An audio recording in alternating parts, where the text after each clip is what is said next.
So I'm here with Kristine Horn, and it's actually an easy name for me to say because Kristine is from Denmark, as I am as well, and so you won't hear me mess up all the names today in this interview. But I really wanted to get in Kristine on an interview here because she has. I've actually been chasing you, Christina. Right? I've been mailing you. I think like every week or two for the past several months. I think something to get you on an interview here on Skype. Because you've done something that not a lot of people have done, and I won't say too much about it. I just want to first say thank you for being here, and also if you could start out telling me a little bit about yourself, Well, who you I'm are. Kristine. Hmm? I used to live in Denmark. Right now, I've settled in Chiang Mai in Thailand. Well, I'm the big sister of three little sisters, and I grew up near Copenhagen. I'm an engineer in statistics and numerical analysis, and I've been working in the pension industry with pension and insurance as an actuary for a couple of years. But that changed when I had maternity leave with my child number 4. And you kind of mentioned it here, your child number four, and you're also saying that you're currently in Chiang Mai in Thailand. So I think that is one of the reasons why I wanted to talk to you because I have two kids, and travel in Thailand with just two kids. I mean, that's a challenge, and you just mentioned number four here, so I think that's definitely one of the reasons I want to talk with you. So you're in Thailand now, and you have four kids. I guess you also have a boyfriend, right? Yeah, Yeah, you're not yeah, married, right? yeah. We're not married. He's my boyfriend. Yeah, you live in sin. We do too, my girlfriend and I. So no, but what make you make the decision to travel with your kids? And if you can tell me a little bit about leading up to you wanting to travel, you're having your maternity leave, and what makes the decision that you want to travel with your kids and boyfriend? Well, for several reasons, I think. But I think the living. My boyfriend is an entrepreneur by heart, and he's built up several businesses since I don't know he was 15. He's the son of a farmer, and that's so he's got it in the genes, right? Um, but I worked in the pension industry, and that clash I experience every day with the two cultures, the the pension insurance, where you build a business on calculating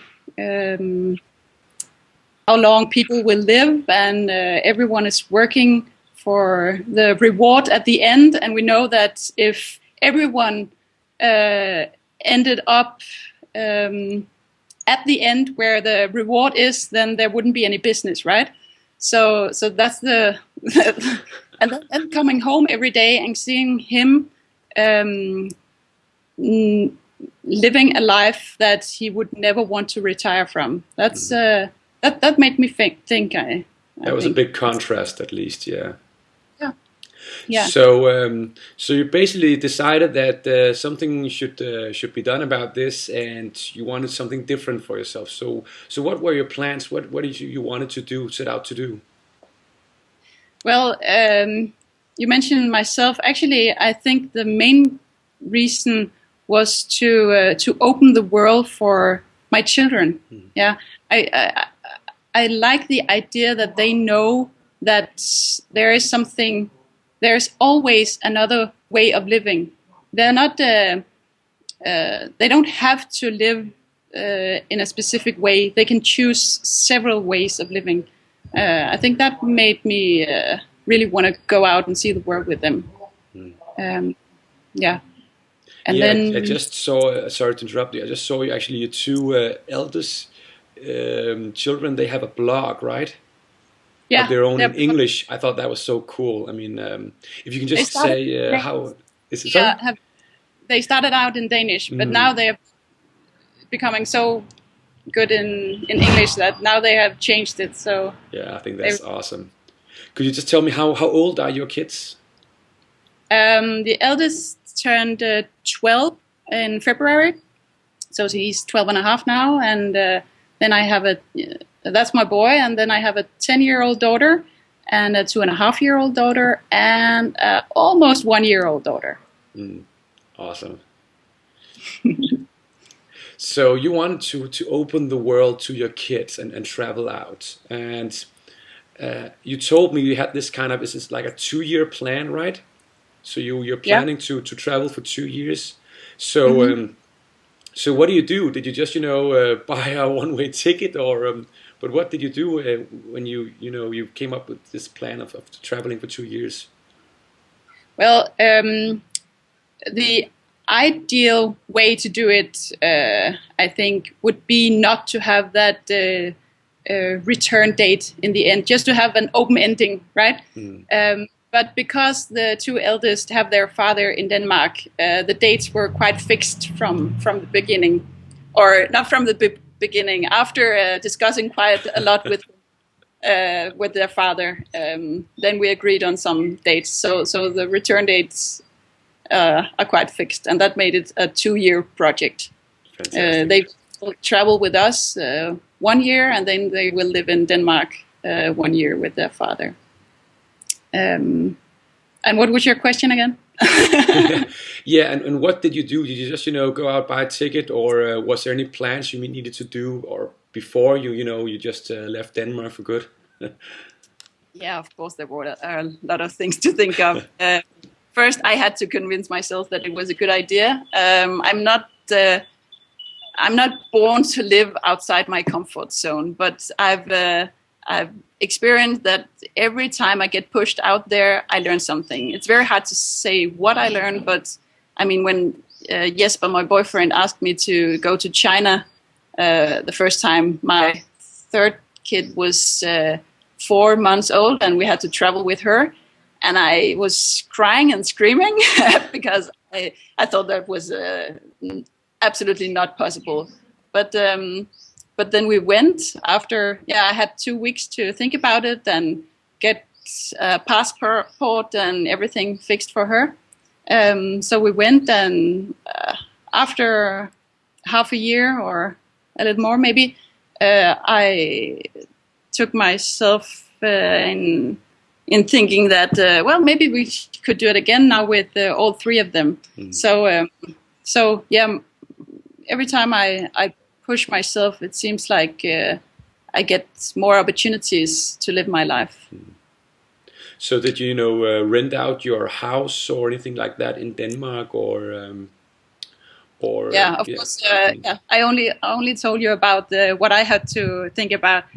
All the practical stuff, that Mm. was quite a lot. But yeah, I'm used to work as a project manager. So You're kind of structured.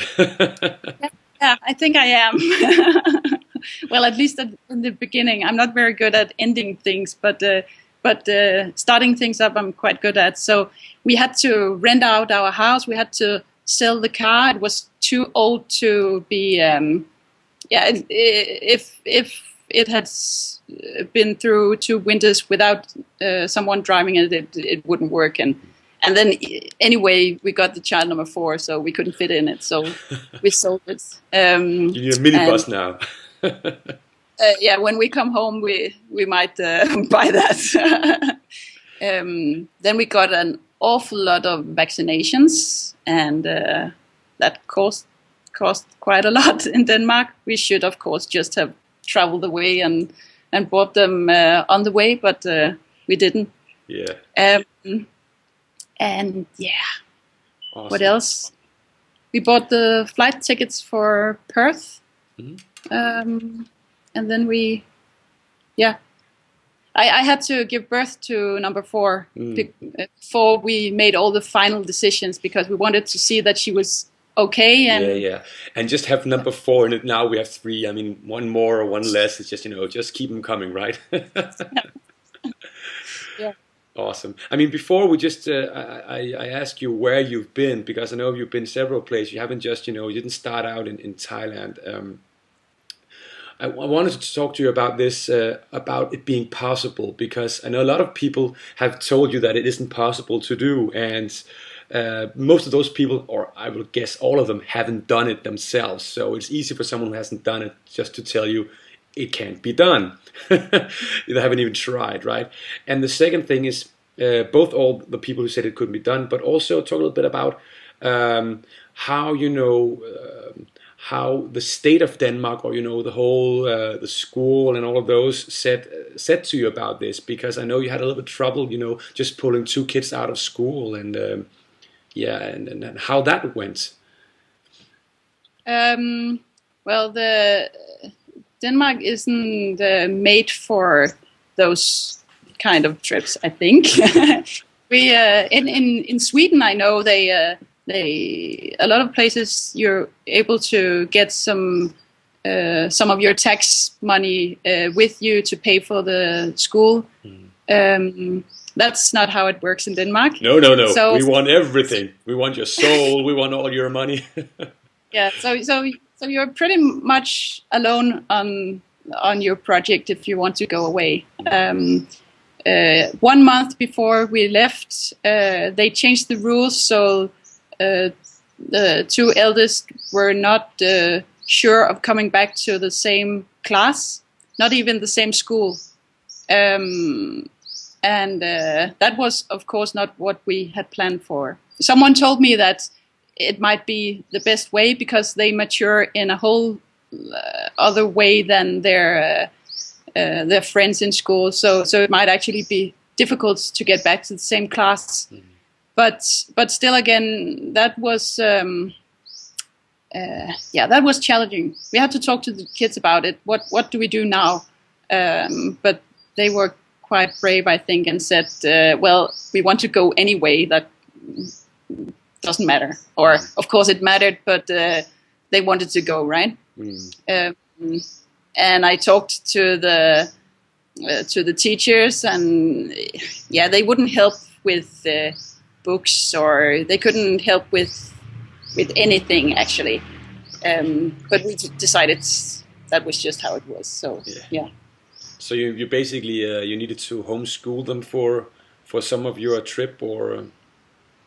Yeah, well, we decided that a part of this trip is to learn the kids how to motivate themselves. So we call it School of Life.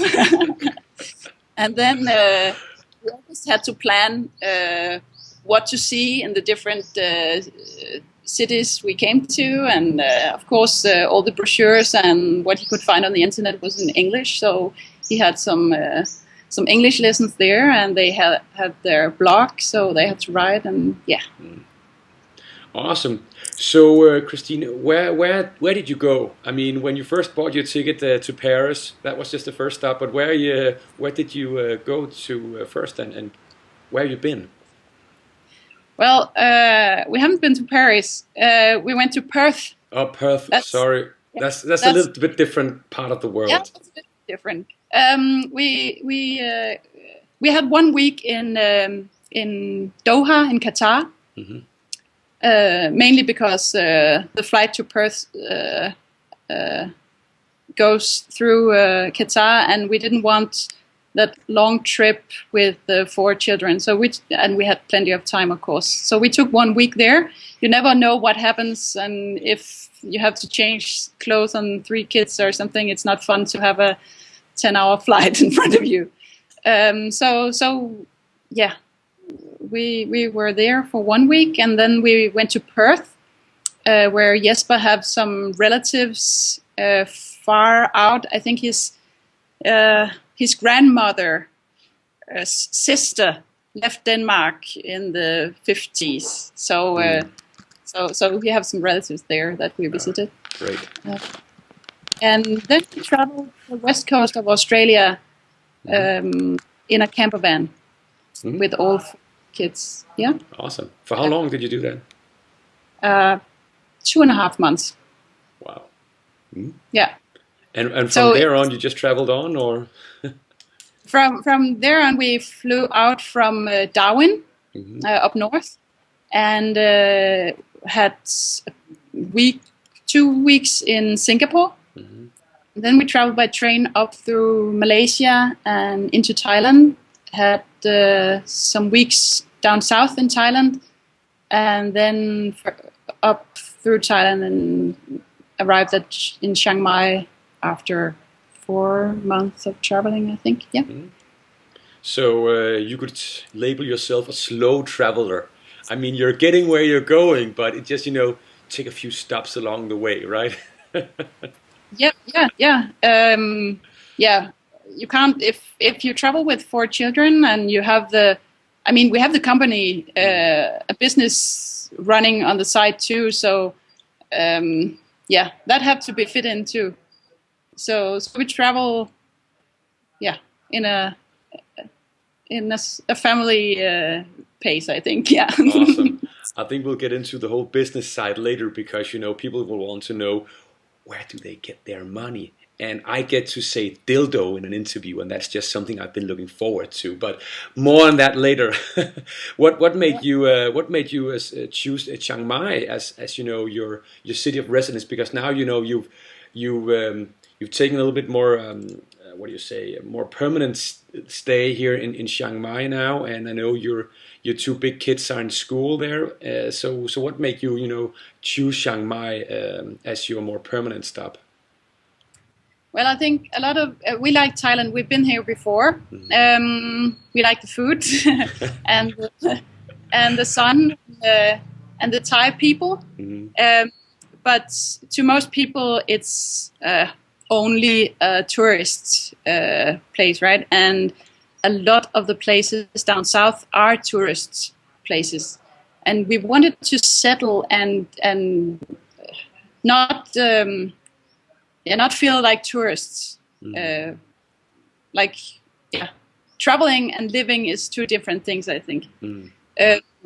But at first we thought about doing it down south, where it is touristy, but it's easier when you come from, when you don't have any experience, you don't know the letters, you don't know the language, you don't know.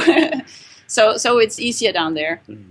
But then we heard that a friend of ours, actually our project manager on the production part of our company, had decided to move to Chiang Mai, and he said, "Well, come and live near us, then we can share an office." And so at first we didn't have the courage to move to Chiang Mai, even though that feels more like Thailand, right? It's I don't know. It's not that touristy. So we wanted to do it, but it was too complicated. But his wife is Thai, and suddenly we had someone to ask, where do we Where's do? the toilet? Show me the toilet. So Awesome. So that was why. Chiang Mai is up north. We have a house more, not too south, but south of Bangkok at least, and that could be southier in Hua Hin.